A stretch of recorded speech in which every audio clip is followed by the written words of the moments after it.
Number 5. Now, it's this kind of situation where you have two stubborn people that meet, and the end result is nothing productive happens. We could describe such circumstances as locking horns. Now, not surprisingly, the phrase comes from animals that have horns, like rams or deer that clash horns during dominance battles. It entered figurative language in the 1800s to describe people engaging in direct but stubborn conflict. Today, we'll often use the term lock horns to describe a head-on disagreement, just like that boardroom debate, or like two departments that just refuse to budge on a budget decision. Number 4.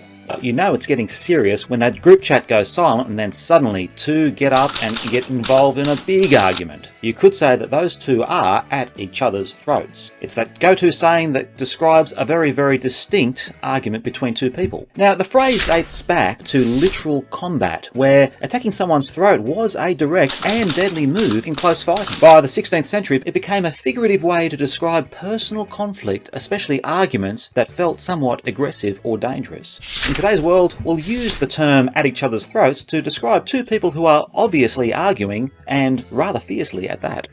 Number 3. Now, there's always that one person that just loves that bit of drama.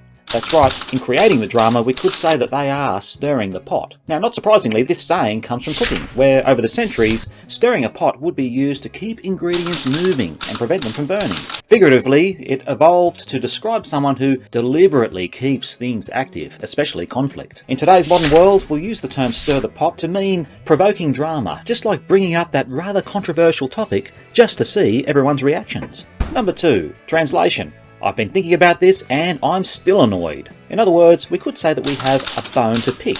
It's that go-to phrase to say that you have a particular issue or complaint to make. Now, the origin of this may come from dogs gnawing persistently on bones, indicating that they are holding onto something. By the 1500s, it was used to describe someone having a grievance that just needed to be addressed. In today's modern world, this saying, have a bone to pick, has survived the ages to indicate that you may have an issue or complaint to raise with someone. And finally, number 1. Now, have you ever walked into a meeting or gathering knowing that it's going to be brutal? It may take courage, and we could be described as having to be on the war path. Now, this term dates back to Native American tribes who would prepare for battle, and the war path was the literal route that was taken during a military campaign. Now, over time, it became a metaphor for someone aggressively pursuing conflict or confrontation. Now, we've all come across these kind of people who tend to look for a fight, like that angry manager storming in after spotting a mistake. And we could describe that manager as being on the war path.